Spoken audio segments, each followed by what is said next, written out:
पहले प्रश्न में आपसे पूछा गया है कि दी गई रासायनिक अभिक्रिया किस प्रकार की अभिक्रिया है। चारों विकल्प देखिए और इस प्रश्न को पहले स्वयं हल करने का प्रयास करिए। चलिए अब इस प्रश्न का हल देखते हैं। तो दिए गए प्रश्न में हमें ये हमें रासायनिक अभिक्रिया दी गई है जिसमें HCl में H पॉजिटिव और Cl नेगेटिव आयन है। NaOH में Na पॉजिटिव और OH नेगेटिव आयन से मिलकर बना है और NaCl Na positive Cl negative ion से मिलकर बना है। इसी प्रकार H2O OH नेगेटिव और H पॉजिटिव आयन से मिलकर बना है।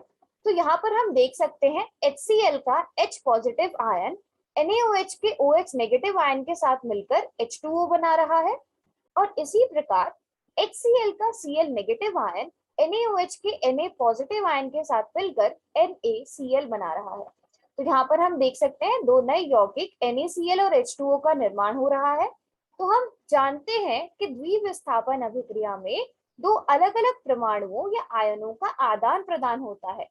इस रासायनिक अभिक्रिया में भी दो अलग अलग आयनों का आदान प्रदान हुआ है। इस प्रकार हम कह सकते हैं कि ये दी गई अभिक्रिया द्विविस्थापन अभिक्रिया है। चलिए अब अपने विकल्प देखते हैं। तो विकल्प बी द्विविस्थापन अभिक्रिया सही उत्तर है। अब दूसरे प्रश्न में आपसे पूछा गया है कि दिए गए समीकरण को संतुलित करने के लिए HCl के कितने मोल की आवश्यकता होगी। चारों विकल्प देखिए और इस प्रश्न को पहले स्वयं हल करने का प्रयास करिए। चलिए अब इस प्रश्न का हल देखते हैं। तो हमें रासायनिक समीकरण कुछ इस प्रकार से दिया गया है। BaCl2 में H2SO4 जोड़ने पर हमें BaSO4 और HCl प्राप्त होता है, परंतु ये एक संतुलित रासायनिक समीकरण नहीं है। इसको संतुलित करने के लिए चलिए पहले एक तालिका बनाते हैं और उस तालिका में हम सबसे पहले अपने तत्वों के नाम लिखेंगे। तो हमारे पास तत्व है बेरियम, क्लोरीन, हाइड्रोजन, सल्फर और ऑक्सीजन। अब इसको संतुलित करने के लिए हम सबसे पहले अभिकारकों में परमाणुओं की संख्या लिखेंगे, अर्थात लेफ्ट हैंड साइड पर जो हमारे पास परमाणु है उनकी संख्या लिखेंगे। तो BaCl का केवल एक परमाणु है, क्लोरीन के यहाँ पर दो परमाणु है, हाइड्रोजन के भी दो परमाणु है, सल्फर का एक परमाणु तथा ऑक्सीजन के चार परमाणु है।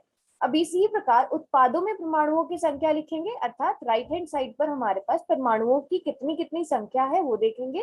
तो बेरियम में का केवल एक परमाणु है, सल्फर का भी एक ही परमाणु है, इसी प्रकार ऑक्सीजन के चार परमाणु है, हाइड्रोजन का एक परमाणु तथा क्लोरीन का एक परमाणु है। तो हम यहाँ से देख सकते हैं सभी तत्व संतुलित हैं, केवल क्लोरीन लेफ्ट हैंड साइड पर दो परमाणु है और राइट हैंड साइड पर एक परमाणु है। तो क्लोरीन के दो परमाणु करने के लिए हमें HCl को 2 से मल्टीप्लाई करना पड़ेगा और HCl को 2 से मल्टीप्लाई करने पर राइट हैंड साइड में क्लोरीन के दो परमाणु हो जाएंगे और इसी प्रकार हाइड्रोजन के भी दो परमाणु हो जाएंगे। अब हम देख सकते हैं लेफ्ट हैंड साइड और राइट हैंड साइड पर परमाणुओं की संख्या बराबर है, अतः HCl के 2 मोल की आवश्यकता होगी इस रासायनिक समीकरण को संतुलित करने के लिए। चलिए अब अपने विकल्प देखते हैं। तो विकल्प बी सही उत्तर है। चलिए अब तीसरे प्रश्न में आपको एक रासायनिक अभिक्रिया दी गई है। अब दी गई अभिक्रिया के बारे में निम्नलिखित में से कौन सा कथन सही है आपको ये देखना है। पहला कथन है कि लौह धातु उपचयित हो रही है और दूसरा कथन है कि पानी अपचयित हो रहा है। चारों विकल्प देखिए और इस प्रश्न को पहले स्वयं हल करने का प्रयास करिए। चलिए अब इस प्रश्न का हल देखते हैं। तो सबसे पहले दिया गया रासायनिक समीकरण कुछ इस प्रकार है। 3Fe प्लस 4H2O जो हमें देता है Fe3O4 प्लस 4H2O। अब यहाँ पर हम देख सकते हैं लौह धातु में ऑक्सीजन जुड़ रहा है। यहाँ पर ये Fe था परंतु यहाँ पर Fe3O4 हो गया, तो इसमें ऑक्सीजन धातु जुड़ रही है, अर्थात लौह धातु का उपचयन हो रहा है। तो इसका मतलब लौह धातु उपचयित हो रही है, पहला कथन सत्य है। चलिए दूसरा कथन देखते हैं। तो दूसरे कथन में हम देख सकते हैं यहाँ पर पानी H2O है, परंतु दूसरी तरफ देखेंगे राइट हैंड साइड पर देखेंगे तो ऑक्सीजन H2O से अलग हो गई, यहाँ पर केवल हाइड्रोजन बच गया। तो पानी से ऑक्सीजन अलग हो रही है, अर्थात पानी का अपचयन हो रहा है। दूसरा कथन भी सत्य है, तो हम कह सकते हैं कि दोनों कथन ए और बी सत्य हैं।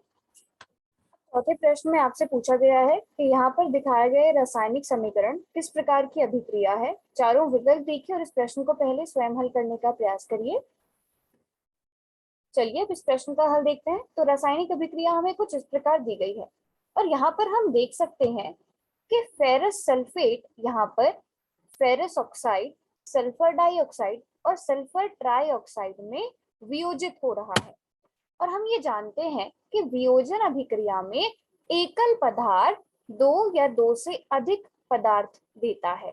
तो इस प्रकार हम कह सकते हैं कि यह एक वियोजन अभिक्रिया है। चलिए अब अपने विकल्प देखते हैं। तो विकल्प बी वियोजन अभिक्रिया सही उत्तर है। चलिए अब इस वीडियो में सीखे गए प्रश्नों के आधार पर इन दो प्रश्नों को हल करते हैं। प्रश्न 1, प्रश्न 2,